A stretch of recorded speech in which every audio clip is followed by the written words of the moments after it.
Bonjour à tous. Alors là, ça y est, on est en live. Bienvenue Loïc.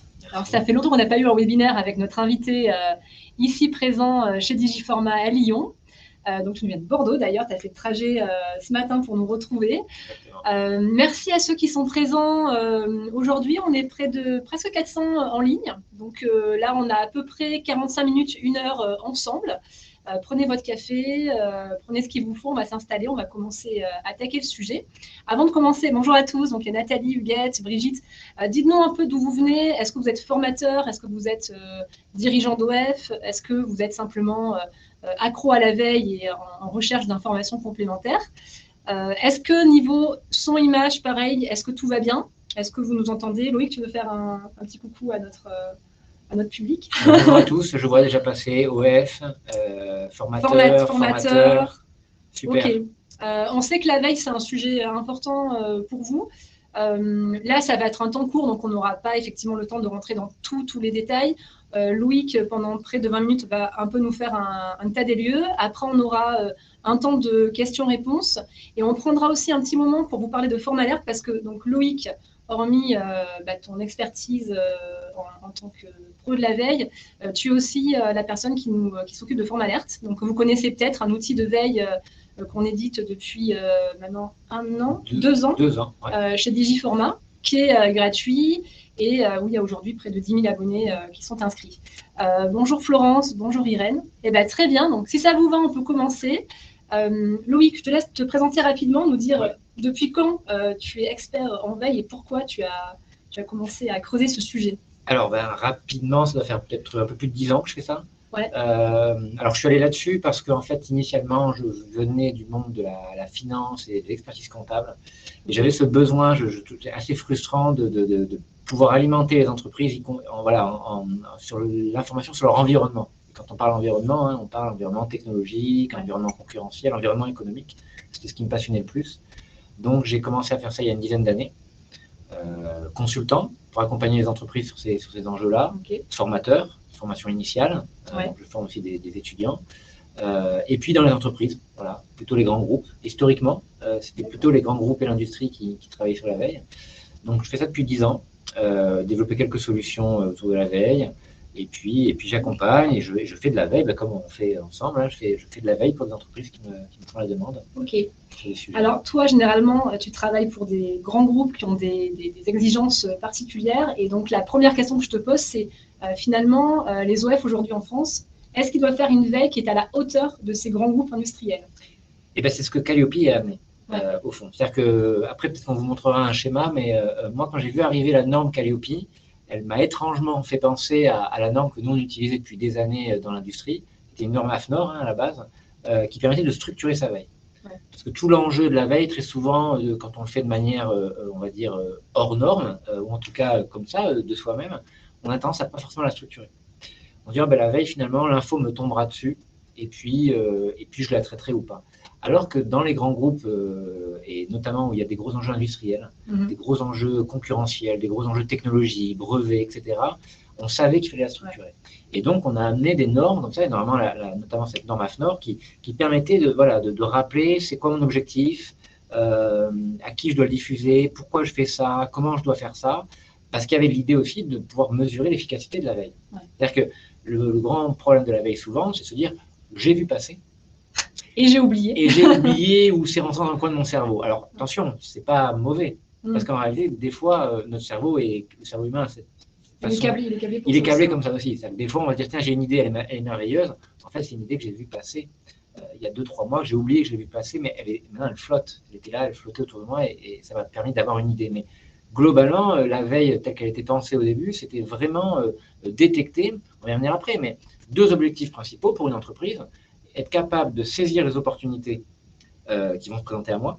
Donc, c'est potentiellement du chiffre d'affaires, un nouveau marché, ou à l'inverse, détecter ou éviter un risque qui pourrait arriver sur mon entreprise. Donc, généralement, je fais simple, c'est qu'est-ce qui peut vous rendre riche ou qu'est-ce qui peut vous tuer.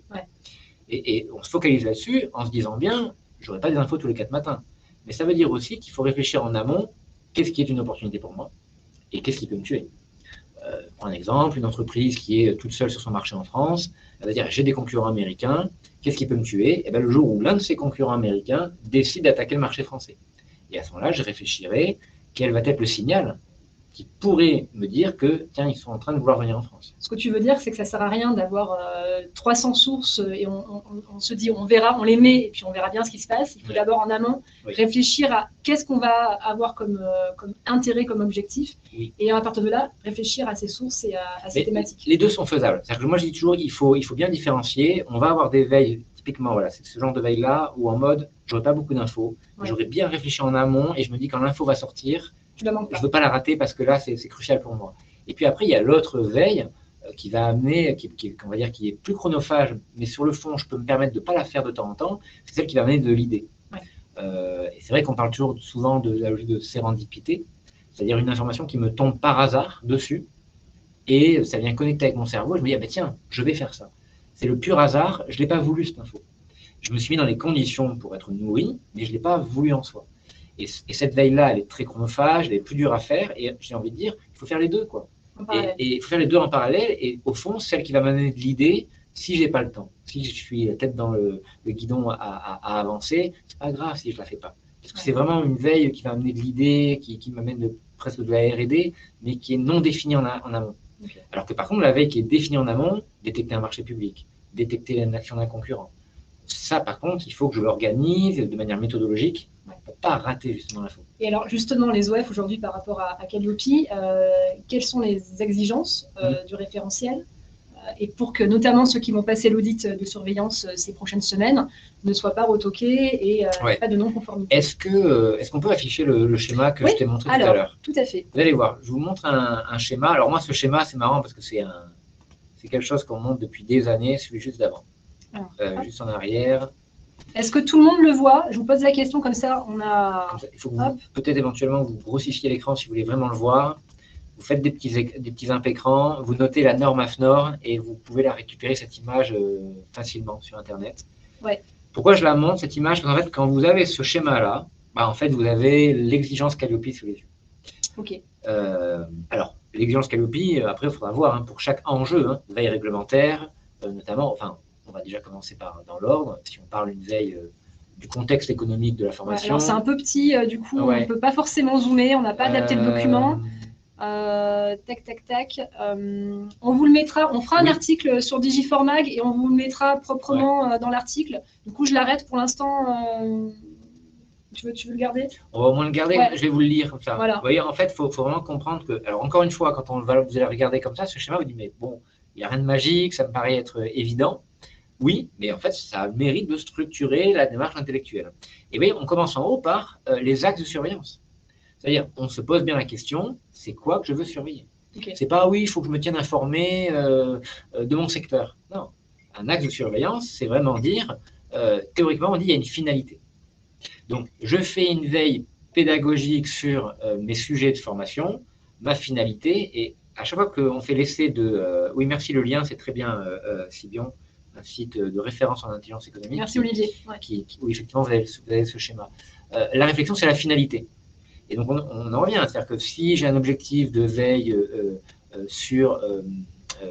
admettons, je dis quelque chose au hasard, je suis formateur sur Excel, je vais définir un axe de veille qui est m'actualiser sur ce qui se fait de nouveau sur Excel, finalité, être toujours actualisé sur les nouveaux savoir-faire, les nouveaux outils et les nouvelles tendances sur Excel. J'ai exprimé la finalité. Et c'est ça, en fait, vous voyez, le haut du schéma de veille, c'est les axes de veille. Alors, Calliope nous les impose. C'est-à-dire que Calliope, ce qu'ils ont fait, c'est qu'ils nous ont défini nos axes de veille. On peut les rappeler peut-être On a, alors, pour faire simple, en gros, on a un axe de veille qui est l'actualité économique, l'environnement économique de la formation en général, pour suivre la tendance de la formation. Ça, c'est pour s'assurer que les organismes de formation, finalement, soient au courant de leur environnement économique, tout simplement, le contexte global.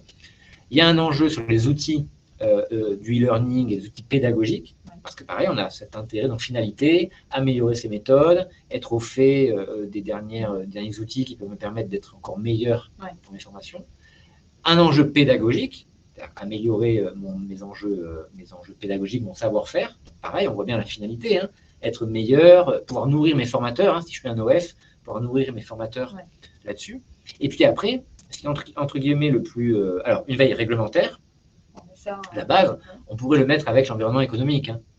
D'accord. C'est-à-dire, je dois, en tant qu'OF, la finalité… Notamment sur la question du handicap, Voilà, être au courant des dernières c'est ça. lois. Savoir si demain il faut que je fasse les appels, enfin que l'émargement d'une manière, il faut que je sois. Donc ça, c'est la finalité, elle paraît évidente. C'est la finalité de se dire il faut que je sois légalement conforme avec des exigences. Donc ça, la finalité, elle est exprimée. Et puis il y a la dernière finalité Calliope qui est attendue, le dernier axe de veille, qui là va se décliner finalement métier par métier, formateur par formateur, faire une veille sur mon métier, ce que j'enseigne. Et là, la finalité, c'est être actualisé, c'est-à-dire m'assurer que je n'enseigne pas aujourd'hui des choses qui sont déjà, entre guillemets, un peu datées. Et d'ailleurs, j'en profite, on peut poser la question aux participants. Est-ce que vous faites cette veille métier de manière régulière ou est-ce que, en tout cas, pour vous, c'est un axe qui est encore un peu compliqué à faire au quotidien? N'hésitez pas à nous le dire dans le chat. Oui, le webinaire va durer encore 3 quarts d'heure, Karim, et évidemment, il y aura le replay, donc vous inquiétez pas, et en plus, une diffusion sur YouTube. Donc, si vous devez partir en cours de route, c'est pas un souci. Ouais. Alors, oui, donc, gros manque de temps, compliqué. Ouais. Alors, je vais essayer d'y répondre à tout ça. Alors, un exemple concret, je vais passer aussi la question. Alors, chronophage, tout ça, je vais essayer de le débunker, comme on dit, on va essayer de trouver la logique. Ouais. Sur le côté, entre guillemets, un peu flou. Alors, non, je vais finir et puis comme ça, je reviendrai après. Okay. Donc, oui, les axes de veille, Calliope nous les impose, en gros. Derrière, il y a l'enjeu de la source. Et je pense que pour revenir, c'est très important ça, et ça me permet d'illustrer pas mal de questions que j'ai vues. Le chronophage, trop d'infos tue l'info.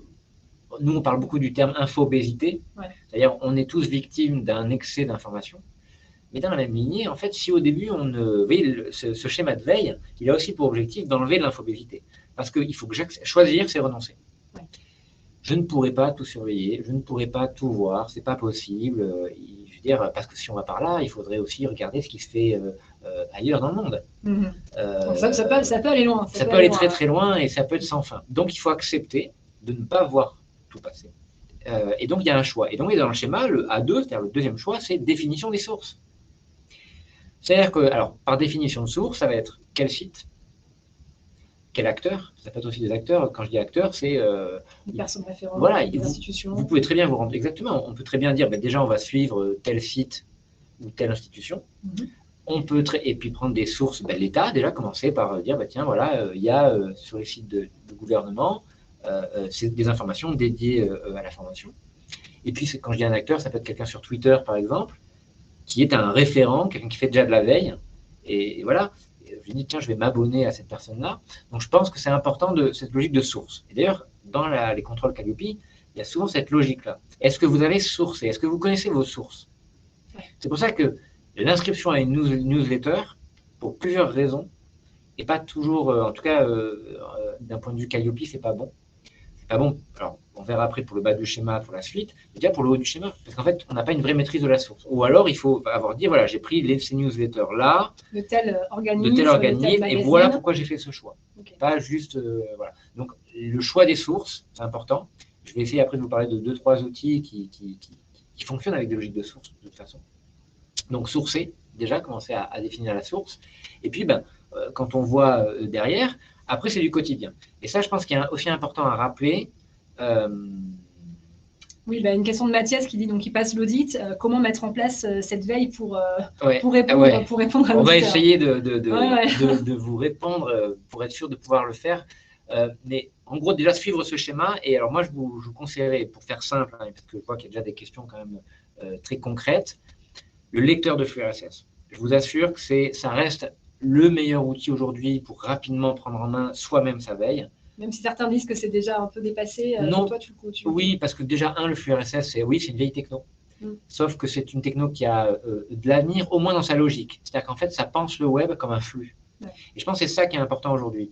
Il ne faut pas confondre la veille et ce qu'on appelle la recherche documentaire. La recherche documentaire, ce que vous allez faire sur Google, quand vous faites une recherche, dans Google, vous remontez dans le temps. Ouais. Et je fais un état de l'art, en quelque sorte. Je dis, OK, à l'heure actuelle, voilà l'état de nos connaissances, j'ai trouvé ça, ça et ça.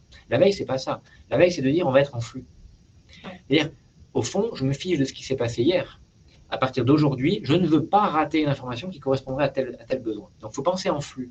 Et le lecteur de flux RSS, le flux RSS, c'est un flux. Okay. Donc, même si la techno, elle est vieillissante, on a des lecteurs de flux RSS qui sont améliorés et qui en réalité s'appellent lecteurs de flux RSS, alors qu'ils font bien plus.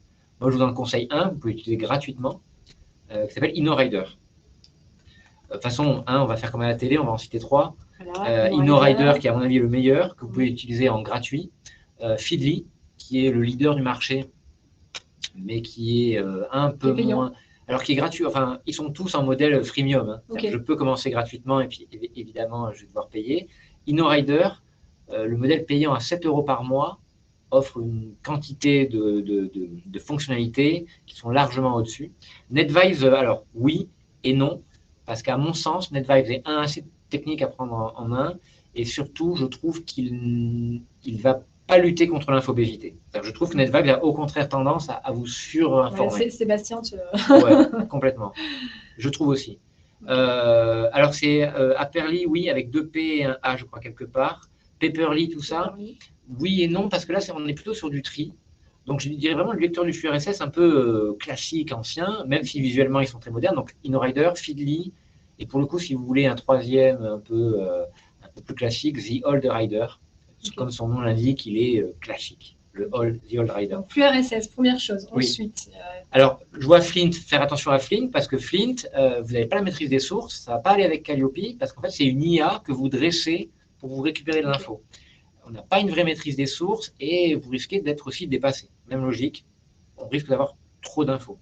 L'intérêt du lecteur de flux RSS, vous vous abonnez à des sites. En fait, vous mettez une URL d'un site et vous dites à chaque fois que ce site va sortir un article, je veux le voir. L'avantage, c'est qu'on peut aussi mettre un compte Twitter. Oui. Et à chaque fois qu'un tweet va sortir, je veux le voir. J'ai vu passer la logique des Google Alerts. Dans InnoRider, on peut mettre un mot-clé et dire à Google, à chaque fois que tu vas découvrir ce mot-clé-là, un article qui correspond à ce mot-clé, tu vas me le dire. L'idée, c'est d'avoir dans InnoRider un entonnoir. Ouais. Parce que vu que c'est très chronophage, si en fait on ne fait pas attention, rien que le fait déjà de passer d'un outil à l'autre, je suis en train de me noyer. Okay. J'ai un outil, mon lecteur de flux RSS, que je vais pouvoir montrer d'ailleurs à mon auditeur Calliope.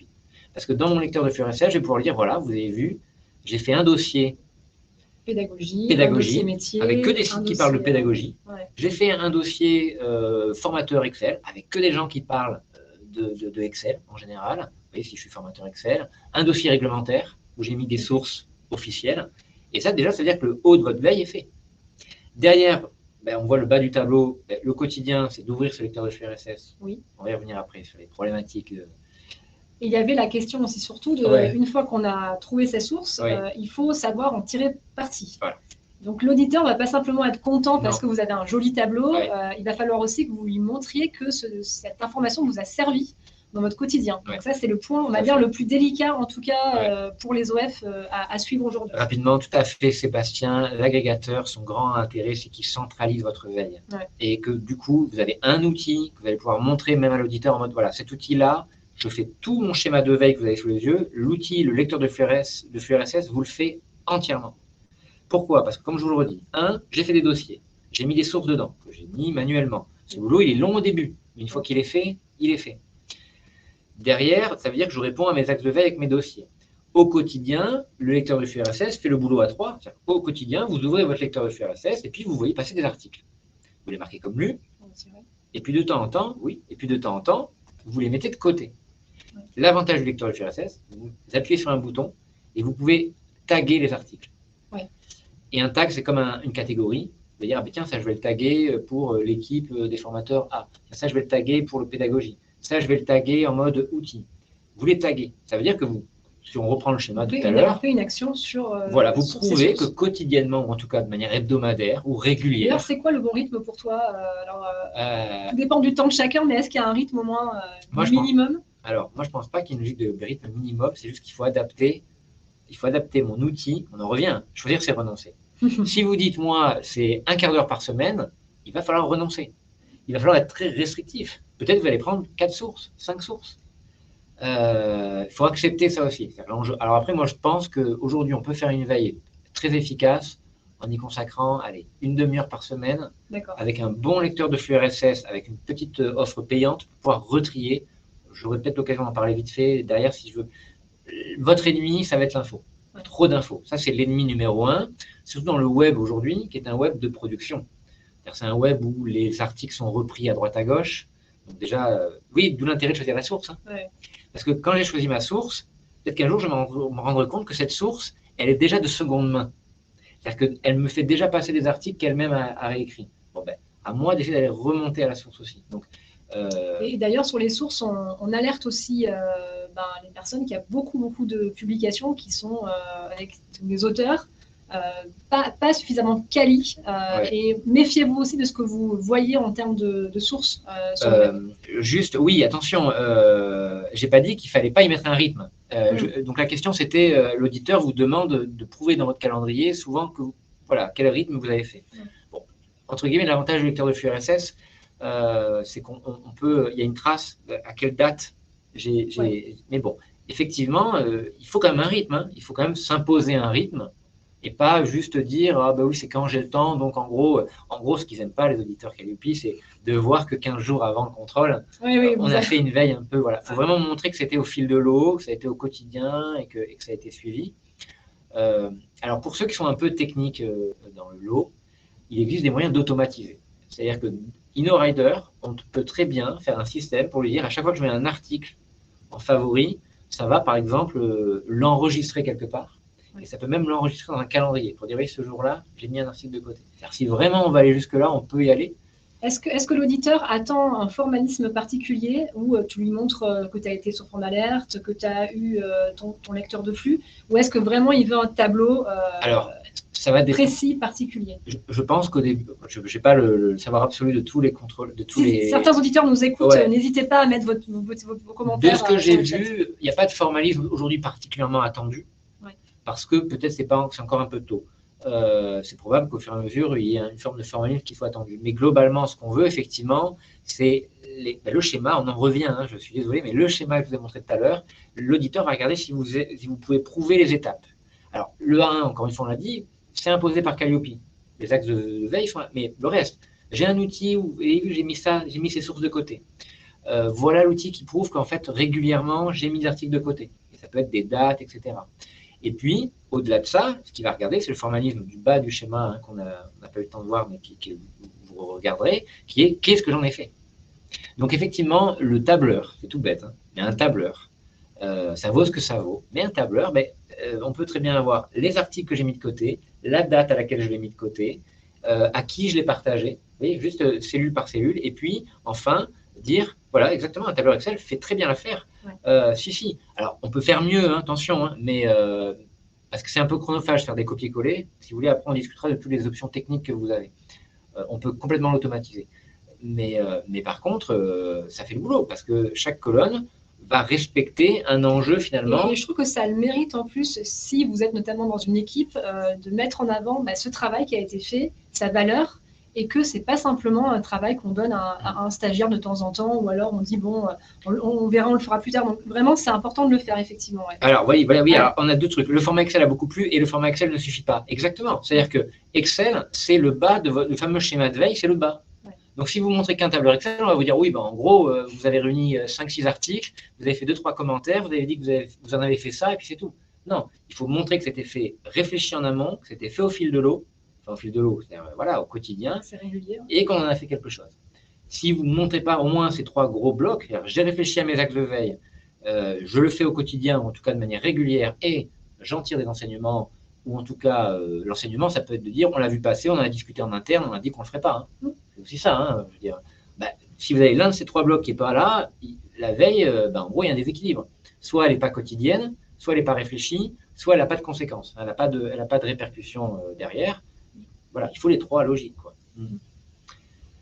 Tout à fait. Ça marche. On va peut-être prendre quelques questions en cours de route, alors. Oui, parce que je me rends compte qu'on a plein de gens qui sont à fond et qui ont commencé à mettre en place. Un petit mot quand même, oui, sur Forme Alerte.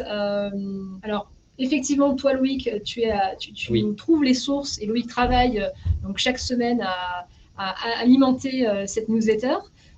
Donc, c'est un outil qu'on va continuer à développer, qui effectivement permet de taguer, permet de faire des commentaires. Donc, continuer forcément à l'utiliser. Après, je pense qu'on parlait beaucoup des réseaux sociaux. Ouais. Il y avait une grosse question aussi de veille sur Twitter. Ouais, je peux peut-être juste faire un truc sur revenir sur Forme Alerte peu, sur la logique de veille, et puis sur le tableau. Et après, effectivement, on pourrait parler des différentes sources. Alors, sur Forme Alerte, moi, on va dire, j'ai fait de mon côté, et Forme Alerte vous amène de côté, on a des sources.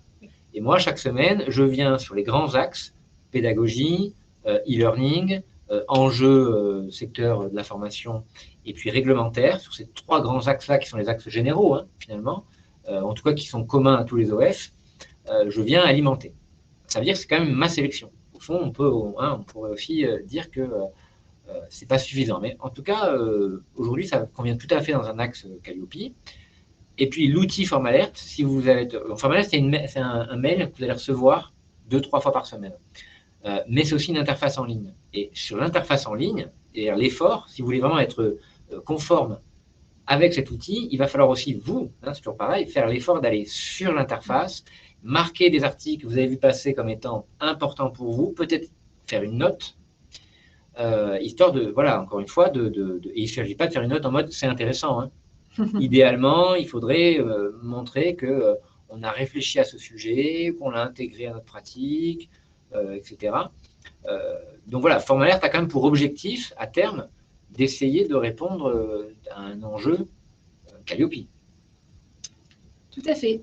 Et sur le tableau, l'intérêt du tableau quand vous êtes seul, effectivement, il y a moins cette logique-là. L'intérêt du tableau, c'est qu'après, il peut être partagé, que tout le monde peut venir dessus, mettre des commentaires sur des cellules. On peut imaginer cellule formateur 1, cellule formateur 2, ouais. Et c'est qu'ils vont arriver sur le tableau, il y en a un qui va faire un commentaire, un autre qui va faire un autre commentaire sur le même oui, lien. Ça peut être un drive que vous partagez à votre réseau de formateurs voilà. Qui travaillent avec d'autres formateurs sous-traitants. Ouais, c'est un super outil d'ailleurs. Oui, ce que je vous parlerai tout à l'heure, quand on parlera peut-être plus technique, de comment vous pouvez alimenter un tableur Google automatiquement à partir d'InnoRider. En fait, en plus, on peut automatiser un maximum de choses. Alors quand même, le tableur Excel, quand on est tout seul à faire de la veille, ça peut être du coup autre chose qu'un Excel, mais encore une fois, montrer que vous avez mis des articles de côté au moment où ils sont passés et que, en gros, ils ne sont pas tombés dans l'oreille d'un sourd, entre guillemets. Hein. C'est-à-dire que je les ai mis quelque part et je peux montrer éventuellement avec une colonne ce que j'en ai fait, ce que j'en ai réfléchi, ce que ça m'a amené dans ma transformation, de ma pédagogie, etc. Donc, si le tableur a au moins ce mérite de très bien structurer, présenter l'information, quoi. Après, c'est des questions qu'on a déjà. Donc, Notion, oui, il me semble qu'il fait le boulot, cet outil. C'est un très bon outil. Pour ceux qui ne connaissent pas, n'hésitez pas. Il y a pas mal de formations gratuites sur l'outil. Ouais. Effectivement. On parlait un peu des sources, Loïc. Alors, oui. Comment, toi, tu arriverais aujourd'hui à aider aussi les OF à définir ce qui est une source sérieuse d'une source peut-être un peu moins ou voilà, qui serait… gros sujet. Hein. C'est-à-dire le sérieux d'une source, c'est toujours le gros enjeu. Alors, déjà, c'est comment les trouver, les sources. On commence toujours… Alors, les lecteurs de flux RSS ont un intérêt. C'est qu'à l'intérieur des lecteurs de flux RSS classiques, Feedly, InnoRider, vous avez un moteur de recherche. Vous tapez le mot formation. Et il va automatiquement vous proposer tout un tas de sites. Oui. Il n'y a plus qu'à cliquer sur un bouton abonner. D'ailleurs, pour faire simple, j'explique toujours, parce que les gens qui n'ont pas le lecteur de flux RSS ou qui ne savent pas ce que c'est, comprennent pas l'intérêt. Et je prends un exemple qui est un peu bizarre, parce que le flux RSS est bien plus vieux qu'Instagram. Mais un flux RSS, c'est une façon d'Instagramiser le web. Ouais. Sur Instagram, quand on tombe sur un profil qu'on trouve intéressant, qu'est-ce qu'on fait? On appuie sur le bouton abonner. Et comme ça, après, on n'a plus besoin de retourner sur son profil pour voir ce qui est nouveau. Il arrive à nous. Un lecteur de flux RSS, c'est la même chose. Je vois un site, je trouve que ce site, il est bien. Plutôt que de le mettre en favori, histoire d'être sûr de l'oublier et de jamais y retourner, et ben en fait, je clique sur le bouton m'abonner. Et à ce moment-là, dès que ce site va produire un contenu, il va tomber dans mon lecteur de flux RSS. C'est ça un lecteur de flux RSS. Et donc, il se trouve que les lecteurs de flux RSS récents ont des moteurs de recherche internes dans lesquels vous tapez le mot formation, le mot réglementaire, etc. Et il va vous proposer des sites. Et ce qui est intéressant, c'est que InnoRider notamment, mais Feedly le fait aussi, va vous dire, ce site-là, on vous propose par exemple Centre Info, ce site a 2000 abonnés et produit en moyenne 5 articles par semaine. Donc là, on peut estimer que c'est une source… Et alors déjà, on voit le nombre. Sûr. Alors ça rassure. Alors ça ne veut pas dire qu'il faut absolument que se baser sur le nombre d'abonnés, mais c'est déjà quand même quelque chose qui est assez intéressant de voir qu'il y a beaucoup d'abonnés sur un site. Et puis, vous avez une deuxième info que je trouve super pertinente, c'est… le volume. c'est-à-dire est-ce qu'il y a 5 articles en moyenne par semaine. Si vous arrivez sur un site, vous vous abonnez et il vous dit qu'il y a 200 articles par semaine, on voit d'emblée qu'on ne va pas pouvoir le suivre bien longtemps, à moins de le refiltrer. Et j'essaierai d'en dire quelques mots tout à l'heure. Donc, comment trouver des sources? J'ai vu passer la question. Les lecteurs de flux RSS ont des moteurs de recherche dans lesquels vous tapez des mots-clés. Ils vont vous proposer des sites auxquels des gens, d'autres clients du lecteur de flux RSS sont déjà abonnés. Ça va permettre de remonter. Alors, ce que j'aime beaucoup, c'est les gens qui sont abonnés à ce site sont aussi abonnés à ce site. Oui, ça fait des recommandations. Et assez vite, on se construit un panel de sources réglementaires, pédagogie, e-learning, etc. Deuxième façon, Google.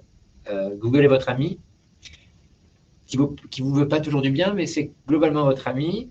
La recherche avancée Google. Vous pouvez faire des recherches dans Google avec notamment des mots-clés qui seraient contenus dans l'URL du site ou dans le titre des pages. C'est-à-dire que mettre le mot, par exemple, pédagogie, formation, outils, e-learning, et faire une recherche Google un peu avancée, comme on dit, ça va vous permettre de trouver des sites bien plus précis, bien plus rapidement que si vous mettez juste ça dans la barre de recherche. Donc, je vous encourage à regarder dans Google comment accéder. C'est assez facile, c'est en haut à droite.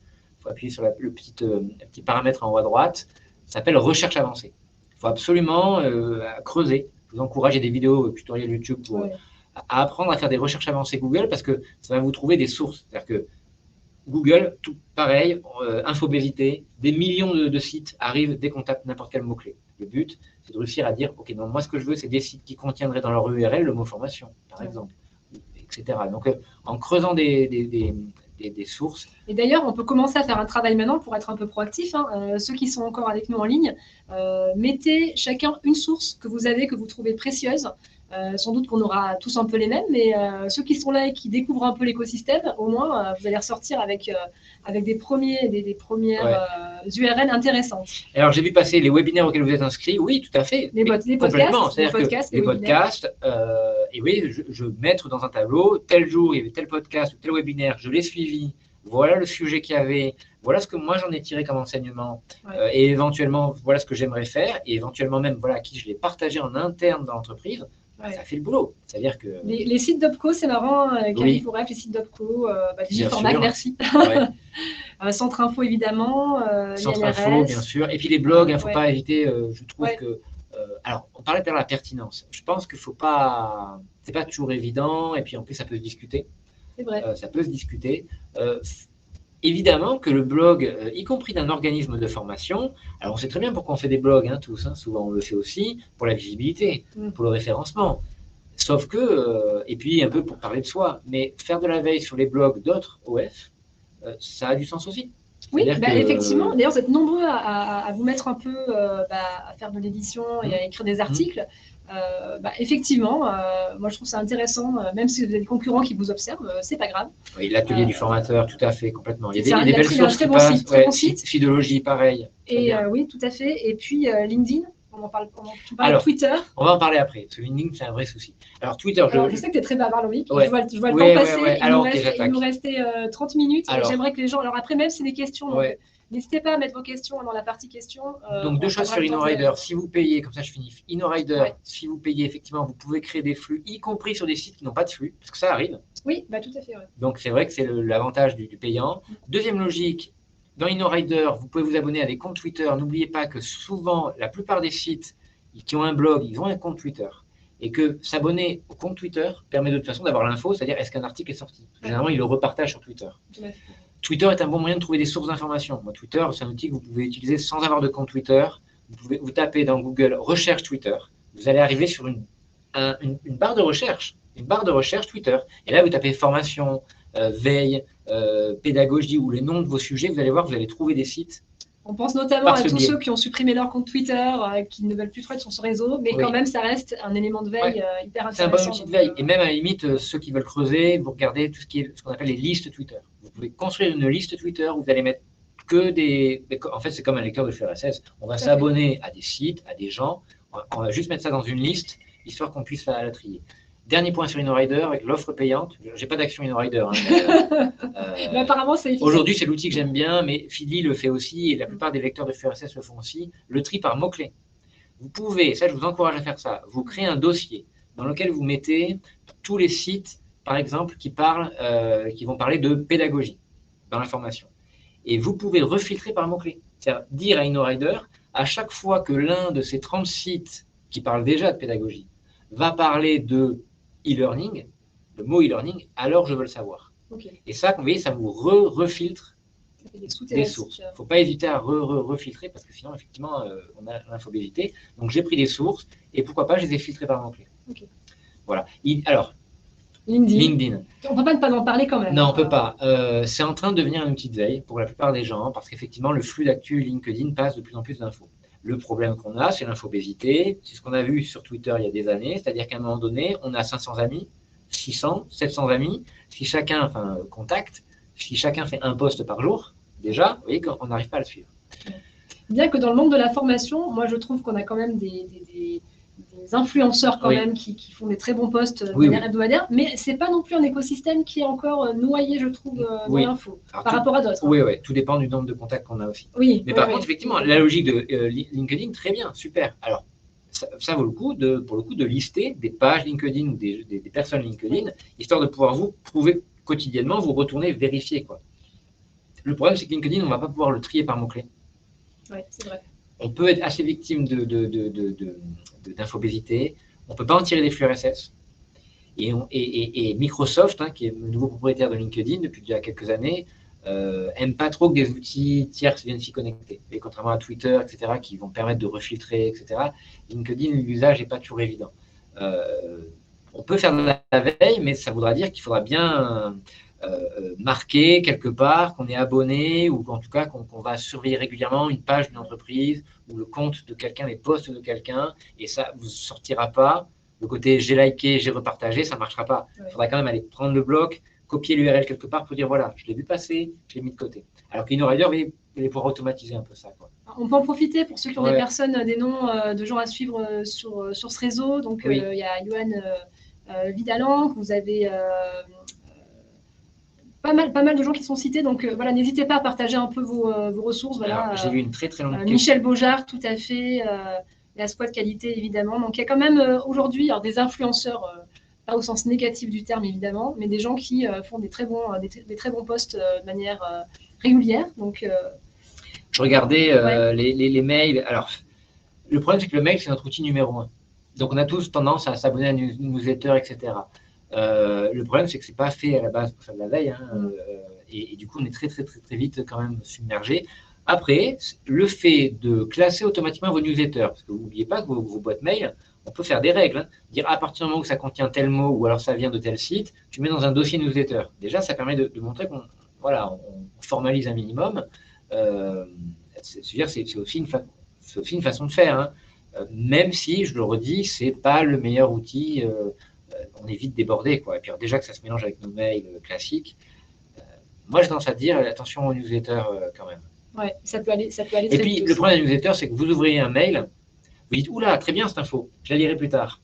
Généralement, on ferme le mail et on oublie, et le mail est marqué comme lu. Et après, donc, il est parti, et en fait, c'est tout ce qu'on veut éviter. C'est vraiment justement ce qu'on veut éviter. Ah oui, j'ai vu passer, ça avait l'air bien. Oui, mais il fallait le mettre quelque part. Alors, on va prendre un moment pour vos questions. Ouais. Je pense tu avais quand même le tour. En tout cas, tu as quand même présenté les bonnes pratiques et la façon de faire. Maintenant, c'est bien, toujours pareil, en théorie. Après, on sait que dans le quotidien, c'est pas évident. Ouais.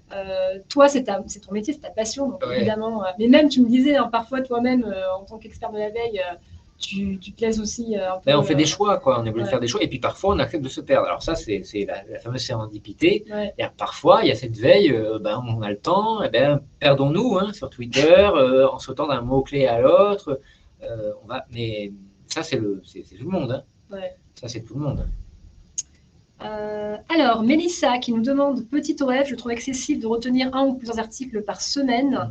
Est-ce négatif de n'avoir que quelques articles retenus par mois ou faut-il tout retenir? Alors attention, ce qu'on veut regarder chaque semaine, en tout cas, c'est que vous ayez vu passer. Donc, montrer que vous êtes mis en œuvre un outil ou que régulièrement vous surveillez, ça fera le boulot. Après, on ne vous demande pas un volume. C'est-à-dire que, et puis, ça peut être aussi, j'ai mis un article de côté pour dire, voilà, typiquement, vers quoi on ne veut pas aller. Ou voilà ce qu'on veut éviter. C'est-à-dire que ça fait partie aussi, c'est clair que vous n'allez pas trouver toutes les semaines un article qui va vous dire ah oui, bingo, c'est ça qu'il faut que je fasse. Ouais. Non, ça c'est pas possible.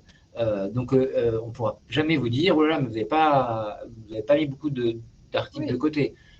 On regardera si vous êtes donné les moyens de voir passer ce genre d'article. Et encore une fois, la veille, ça peut être aussi de dire j'ai vu passer cette info, ça ne me plaît pas. Ou voilà vers quoi on veut pas aller.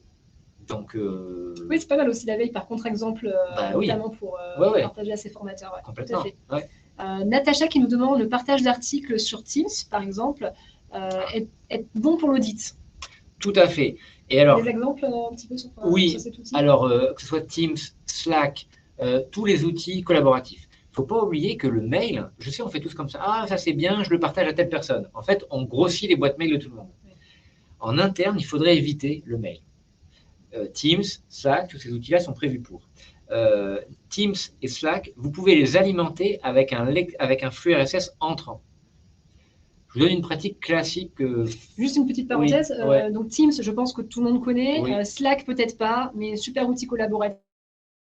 C'est gratuit. Au fond, c'est comme Teams. C'est des outils collaboratifs internes. Hein. Alors, synchrone et asynchrone. Voilà. C'est juste pour essayer de enlever le problème de les boîtes mail sont saturées, y compris par des communications internes. Ouais. Essayons de faire des communications internes ailleurs. Vous mettez toute votre équipe, toutes vos équipes sur un outil de communication interne. Vous créez un canal, le canal veille. Ce canal veille, vous allez pouvoir l'alimenter, alors vous-même à la main. Dès que quelqu'un voit une info, il la met dedans, c'est pas mal, ça montre qu'on a réfléchi, etc. aux choses. Vous pouvez même aller au-delà, vous pouvez alimenter depuis InnoRider, n'importe quel lecteur de flux RSS, vous pouvez tout à fait imaginer, je vois passer un article dans mon lecteur de flux RSS, j'appuie sur un bouton, favori, sauvegarder, et rien que le fait d'appuyer sur ce bouton, va l'envoyer dans l'outil en question. Donc oui, on a un bon boulot. Ça sera bon pour Calliope à partir du moment où vos équipes voient passer ces informations, réagissent à ces informations. Le problème, il est là. Si vous l'envoyez dans un canal, mais qu'il ne se passe rien, on pourra vous dire, oui, mais enfin, qu'est-ce qui me prouve que vos équipes l'ont lu et prennent un peu le temps de regarder toutes ces infos. Donc ça fait très bien, c'est très bien le boulot pour être sûr que les gens le voient. Maintenant, il faut s'assurer qu'il y ait une action et que, voire même eux, mettent les articles, reprennent les articles et vont les remettre ailleurs pour dire « Ok, il était bien celui-là ». Et d'ailleurs, j'aime bien la remarque de Mathias qui donne une bonne pratique. Donc, récupérer les infos et faire des stand-up visio de 20 minutes par semaine avec l'équipe. Alors ça, je trouve que 20 minutes, c'est pas mal comme timing. Et on peut même se les fixer, on appelle des ateliers de veille, mais c'est exactement ça. Ouais. Et quand on fait de la veille innovation, c'est ce qu'on fait. C'est-à-dire qu'en gros, on dit 20 minutes, voire moins, on est debout. Debout, tu ne restes pas assis. Oui, pour obliger parce que sinon ça s'éternise. Ouais. On dit, voilà, la dernière semaine ou les derniers mois, on demande à chacun de mettre un article qu'il a vu passer en valeur. Moi, ce mois-ci, j'ai vu passer ça et c'est celui-là pour moi qui est le plus important. En gros, tous les salariés reçoivent la même newsletter qui est retriée, ou tous les salariés reçoivent la même sélection d'articles que quelqu'un a fait dans l'entreprise. Et on leur demande d'en prendre un et de dire pourquoi celui-là, il aura retenu. Et alors, pourquoi c'est top? Alors, par contre, il faut après montrer que dans un calendrier, par exemple, que vous avez bien fait ces ateliers-là pour l'auditeur, pour lui montrer que, à mon avis, ça va les emballer s'ils voient ça, parce que c'est un vrai travail. C'est très proactif. Très proactif. Ouais. Et oui, typiquement, dans l'innovation, comment ça marche? Un ingénieur voit passer une info, il dit c'est génial. Et un autre ingénieur dit mais je ne comprends pas cette info, moi j'ai trouvé nulle. Et c'est là que ça commence à être intéressant. Parce que vous voyez, c'est là que quelqu'un va dire non, attends, moi j'ai trouvé ça sympa parce que ça. Et là de dire ah oui, mais moi je ne l'avais pas lu comme ça. Et en fait, c'est là que peut arriver une idée typiquement d'équipe. Ouais. C'est-à-dire ah oui, moi je n'avais pas compris cet angle-là, ou au contraire, je vois bien, je vois pas ce que tu as vu, etc. Ça fait la discussion et ça fait théoriquement ce qu'on essaye de faire avec de la veille.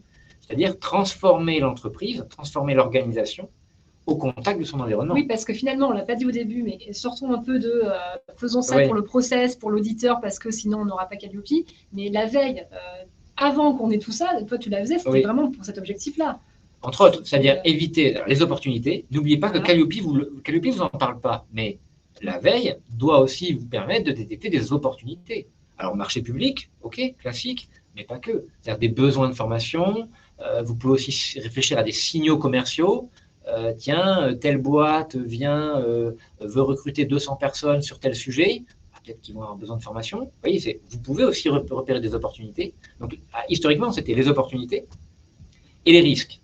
Donc voilà, on l'a parlé tout à l'heure. Mais c'est aussi surtout l'innovation. Et l'innovation, c'est cette idée de se dire, si je suis en intelligence avec mon environnement, c'est comme ça que je survis. Parce que c'est comme ça que je m'adapte. Je comprends que mon environnement il est en train de muter. Et c'est pour ça, par exemple, en ce moment, qu'on voit passer beaucoup de sujets, c'est à la mode, hein, mais bon, formation et métaverse. Eh bien oui, mais c'est vrai qu'il y a toujours cette logique de dire, si mon environnement il évolue, eh bien je vais assurer la survie de mon entreprise si je suis en intelligence avec mon environnement. Et donc pour qu'un animal soit en intelligence avec son environnement, il faut qu'il ait des yeux et des oreilles. Sinon, son environnement va évoluer sans lui. C'est important dans l'équipe. Là, je vois Lorraine qui explique qu'elle fait peut-être chaque semaine, je ne sais pas, en tout cas, qui explique pourquoi elle a fait ce choix d'article et qui fait un peu la synthèse de Digest. Et c'est vrai que pour ceux qui sont derrière, je trouve que c'est un gain de temps.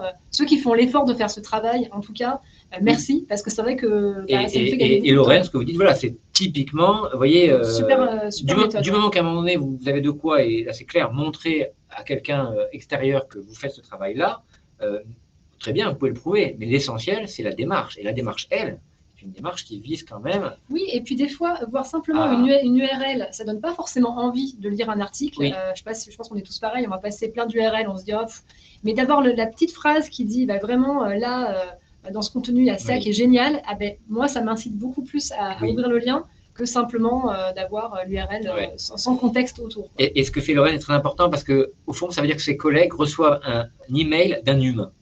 Il ne faut pas oublier que quand vous recevez, on est tous pareil, quand on reçoit un email et on sait que c'est un robot derrière, on priorise moins. C'est un robot, peut-être qu'il s'est planté, il va falloir que je retrie, et puis en gros, j'ai pas le temps. Et puis le robot va pas me dire dans le couloir, en fait, tu as vu ce que je t'ai envoyé hier? Non. Alors que quand c'est un humain, quelqu'un de son équipe, on se dit, oula, s'il a pensé à moi, ou s'il a mis cette info-là, je sais que c'est un humain qui l'a fait, il doit y avoir un sens. Et alors, si en plus, vous l'éditorialisez, comme on dit ça, vous mettez un petit commentaire, là, c'est parfait. Parce qu'en plus, vous leur dites pourquoi vous avez trouvé ça intéressant. Ça veut dire qu'on pourra même en réfléchir plus tard en mode, t'as vu, j'avais marqué ça, est-ce que toi, tu as trouvé ça intéressant? Oui, non, etc. Archivez-les, ces newsletters, et sortez-les en PDF. Hein. Vos newsletters, vous pouvez les éditer, vous les sortez en PDF. Avec les commentaires, etc. Vous pouvez rajouter des stats, en plus des newsletters que vous pushez en interne. Vous pouvez avoir les taux d'ouverture, taux de clic, pour montrer à l'auditeur que vous faites de la veille pour vos équipes, que vous nourrissez vos équipes, et en plus vos équipes les prennent en compte. Donc, il y a pas mal de retours, Loïc, sur les gens qui sont seuls. Alors, la question de quand on est seul, comment on fait pour prendre le temps? Alors, j'aimerais bien expliquer aussi, donc on a créé une communauté il y a à peu près 3 mois qui s'appelle OF Connect, qui est pour les OF, indépendants, mais équipes aussi. Et on a mis en place, donc vous tapez OF Connect, je vous partagerai la page d'inscription si vous voulez nous rejoindre. Et tous les mois, en fait, on a un petit groupe, un petit atelier, on est 10-15, et on fait une séance de veille collaborative. Donc peut-être que vous pouvez aussi, avec d'autres amis formateurs, des gens de votre réseau, vous instaurer un rendez-vous mensuel pour vous forcer. Je pense qu'il y a un problème de cadre aussi parfois, qu'on n'arrive pas à se dire allez, je m'y mets. Et là, en instaurant ce rendez-vous mensuel, chacun vient avec une source. Et puis après, vous repartez avec quelque chose qui est fourni et qui est élaboré. Donc ça, c'est des bonnes solutions. Il y en a qui vous demandent des liens sur OF Connect. Oui, effectivement, on peut aussi citer donc Veille Formation. Il y a quand même un tas d'acteurs qui sont en train d'essayer aujourd'hui de répondre aux besoins de veille et qui le font bien avec généralement cette logique de A à Z, hein, c'est-à-dire, encore une fois, répondre aux besoins de veille de Calliope aujourd'hui, ce n'est pas juste vous éditer une newsletter, c'est vous fournir en plus de la newsletter une interface, quelque chose qui va vous donner les moyens de tracer ce que vous faites de l'info. N'oubliez pas quand même que le dernier point au fond, il n'y a que vous qui allez pouvoir faire, c'est la veille sur les métiers formateurs. Et d'ailleurs, il y a une question là, c'est très dur de généraliser. Oui, de Christophe qui dit, est-ce qu'on peut s'assurer que nos sous-traitants formateurs effectuent la même veille? D'ailleurs, c'est ce que tu disais, hein, on peut effectivement, vous avez un réseau de formateurs externes, participer avec eux, partagez-leur votre veille aussi, hein, ça peut être un super outil pour les fidéliser, pour les animer. Complètement. Tu me disais ça tout à l'heure. Oui. Ah, mais c'est génial. Je veux dire, justement, on a de plus en plus d'entreprises et d'OF qui travaillent avec des formateurs indépendants. La veille est un moyen aussi de, pourquoi pas, de structurer un peu tout ça. Je crois avoir vu passer dans mes veilles réglementaires cette notion-là. C'est-à-dire qu'effectivement, s'assurer que ces sous-traitants, en tout cas que sous-traitants, en tout cas que les formateurs indépendants, lorsque je suis un OF, fassent cette veille. Par contre, je ne suis pas auditeur Calliope, je ne peux pas vous garantir jusqu'où va l'auditeur avec cet enjeu-là. Oui, ils ne sont pas obligatoirement soumis à Calliope. Ok, voilà. mais effectivement, en tout cas d'un point de vue purement, si je devais revenir, on se fiche de Calliope, on se concentre sur l'intérêt de la veille. Au fond, un OF a tout intérêt à ce que ses formateurs, y compris indépendants, soient up-to-date, soient actualisés, soient bons. Et donc, on peut s'imaginer soit effectivement leur produire une veille pour eux, soit les amener dans une logique collaborative à faire de la veille ensemble, ou soit leur demander est-ce que vous font de la veille, et est-ce que au moins ça c'est, je pense, c'est une façon de s'assurer que ça soit des formations voilà, actualisées bien. Donc la veille métier, elle est comment dire, c'est rare les gens qui vont pouvoir la faire pour vous. Parce qu'il va y avoir autant de métiers qu'il y a d'OF, enfin quand même pas, mais il y a quand même beaucoup de sujets, vous voyez. Il y a quand même beaucoup de un formateur marketing, un formateur qualité, un formateur sécurité, il faut faire de la veille sur son métier, mais le schéma est le même. Je trouve des sources qui sont référentes dans mon métier, je les regarde au quotidien, et j'ai un outil qui montre qu'au quotidien, j'en ai mis de côté, et j'ai fait l'effort de commenter, dire quelles répercussions ça a eu, ou que ça n'a pas eu, sur mon activité de formateur. Ça marche. Il nous reste 10 petites minutes. Alors, des prestataires de veille, il y en a plein. J'en fais partie. Vous tapez Siva, mais il y a plein d'autres gens qui font ça. Ça a un coût parce que généralement, il y a un humain qui est derrière, forcément. On a tendance à penser que tout est automatisé. On automatise un passage, évidemment, on fait un entonnoir, mais à la fin, il n'y a rien de mieux pour l'instant encore. On n'a pas trouvé mieux que le cerveau humain pour se dire ah oui, ça c'est bien pour vous, ça c'est bien pour cette entreprise-là, voilà pourquoi c'est bien, et puis après pour aller animer, faire ces choses-là. Ça c'est sûr que ça peut être un salarié en interne, avec encore une fois des bons outils, une bonne méthodologie, ça peut être pas si chronophage que ça. Mais par contre, je peux dire, c'est que plus vous prenez du temps à préparer votre veille, plus ça va être rapide derrière. En gros, on voit bien, une veille pas organisée. Le vendredi, je me dis, ah oui, alors il faut que j'aille voir ce film que j'ai mis dans mes favoris quelque part. Il faut que je remonte dans mes newsletters. Pas d'objectif, pas de cadre. C'est fini. Après, ça voilà. Alors que si vous mettez 2-3 heures la première fois, allez, une demi-journée, à vous créer un compte sur un outil, allez choisir des sources, vous définir un peu des mots-clés, pourquoi pas, vous trouvez une petite logique pour les stocker, ok, vous allez prendre une demi-journée.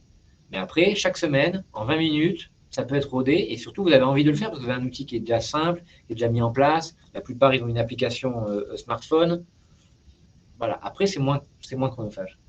Et puis, effectivement, ne pas mettre la barre trop haute. Je pense qu'il y a beaucoup de web qui ont, évidemment, vous n'avez pas le temps, pas la ressource. La veille, c'est une partie de votre activité, mais ça ne doit pas être non plus 100% de votre activité, évidemment. Oui, c'est sûr. Donc, vous ne mettez pas non plus là une pression phénoménale. Mais la régularité, évidemment. Puis, voilà, les outils. Et puis c'est vrai qu'on a un peu de mal avec les outils parfois, mais je pense que pour le coup, là, ça vaut la peine de s'y pencher. Il faut creuser. Surtout qu'aujourd'hui, on a quand même beaucoup aussi il y a beaucoup de formateurs dans l'eau. Je suis formateur, mais je me forme aussi, y compris sur YouTube. Il y a énormément de petits tutoriels sur des petits outils. Tapez tutoriel Feedly, tutoriel InnoRider, tutoriel InnoRider vers Google Drive. Qui sont très bien faits. Qui sont très bien faits. Vous pouvez automatiser beaucoup de choses. Vous pouvez regarder tout ce qui est outils d'automatisation, if this then that, if TTT ou Zapier, qui sont des outils qui vont vous permettre de dire si je like un article dans InnoRider, alors je veux qu'automatiquement ça aille le stocker dans Dropbox. Je veux que ça aille le stocker dans Teams, dans Slack. Ça vaut le coup de s'y pencher, encore une fois. Plus vous allez prendre du temps à préparer votre veille, plus après, elle ne sera pas très chronophage. Et puis les 3 blocs, rappelez-vous, j'ai réfléchi à mes sources, je montre que j'ai réfléchi à qu'est-ce que je veux faire, je montre que je le fais de manière régulière et je montre que j'en fais quelque chose, ou en tout cas que j'y ai réfléchi après coup. Okay. Et à partir du moment où j'ai ces 3 étapes, déjà vous serez assez avancé dans la veille. Parce qu'il ne faut pas oublier quand même, je pense pour assurer peut-être tout le monde.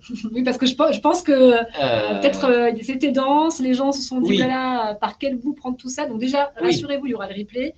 Je pense qu'on fera un article très, très tutoriel sur Digiformag. En gros, les 5 étapes quand on démarre sa veille, tac, tac, tac. Donc là, ça pourra vous aider. Oui, on pourra réunir des questions et puis pourquoi pas essayer de faire des grandes questions classiques qui reviennent et y répondre. pourquoi pas sur un autre webinaire. Mais surtout, voilà, ce que je voulais dire, rassurez-vous, vous êtes déjà vous êtes là sur ce webinaire, ça veut dire que vous êtes déjà un petit peu en avance, en tout cas pas trop en retard sur la veille. Vous prenez ce sujet. J'ai vu passer plein de choses qui montrent que, n'oubliez pas que tout ça, dans les organismes de formation, c'est assez récent. Moi, je fais de la veille depuis 10 ans. Il y a 10 ans, les gens ne comprenaient absolument pas ce qu'on fait. Et il n'y a que maintenant donc, que les gens disent « Ah oui, ok, je comprends l'intérêt ». Donc, il ne faut pas oublier que c'est assez récent dans ce côté diffusion large, en dehors des grands groupes. La norme Calliope IH est très exigeante, quand même, il faut le dire. Je vous le dis, la norme, à la base, c'était des grands groupes qui la suivaient. Donc, je pense qu'il y a une forme quand même aussi pas de tolérance, mais en tout cas, oui, il y a un intérêt. Voilà, tout le monde est bien conscient que la veille, ce n'est pas évident à faire. Il y a une structuration à faire. Si déjà vous êtes dans une démarche, comme je vous l'ai dit, avec 3 étapes, au moins cette logique de je mets quand même de l'information de côté, je ne me contente pas juste de dire je me suis abonné à 2-3 newsletters, déjà, c'est déjà voilà, au moins vous avancez. C'est mieux que 90% des PME aujourd'hui en France. Ah, facile, c'est sûr. Et puis, c'est la démarche que l'auditeur va regarder. C'est-à-dire qu'on est en train de chercher à mettre une vraie démarche pour se mettre en intelligence avec notre environnement. Et déjà, c'est déjà très bien. Donc, merci à tous en tout cas. Vous avez été plus de 500 à rester sur le live. Donc, on fera effectivement peut-être d'autres tutos, d'autres webinaires sur ça, Loïc, si tu veux bien. Oui, beaucoup m'ont demandé des exemples de tableaux de suivi. On pourra faire peut-être un webinaire avec plus d'outils à présenter. Et puis, faire une structuration type. Tiens, je prends cet outil pour capter, et puis je diffuse dans tel autre outil, Teams, un tableur, n'importe quoi. De toute façon, il y a autant de systèmes de veille qu'il y a d'entreprises. Il faut un système de veille, je ne l'ai pas dit, je finis là-dessus, qui colle avec la culture de l'entreprise. Aussi. C'est-à-dire que si je mets des outils que les gens n'ont pas envie d'utiliser, vous aurez beau mettre les meilleurs articles du monde dedans, les gens ne vont pas l'utiliser. Donc, il faut aussi se caler avec la culture de votre OF. Super, bonne conclusion. Écoute, merci à tous, merci Lisa, merci à tous ceux qui ont pris le temps de poser leurs questions. On n'a peut-être pas répondu à tout le monde, mais non, j'ai passé beaucoup de questions. Mais le sujet est quand même costaud, donc on en reparlera à la rentrée, on refera des sessions sur tout ça. Merci à tous. On fait un prochain webinaire la semaine prochaine avec la Caisse des dépôts. Donc là, on parlera du CPF, notamment sur le bilan de la fraude au CPS et des premiers bilans chiffrés du CPF cette année. Donc, soyez présents. Le lien est sur Digiformag. Et puis, nous, Loïc, on se revoit très bientôt à la rentrée. Voilà. Avec plaisir. Merci à tous. À bientôt. Et puis, bonne fin de semaine. Au revoir.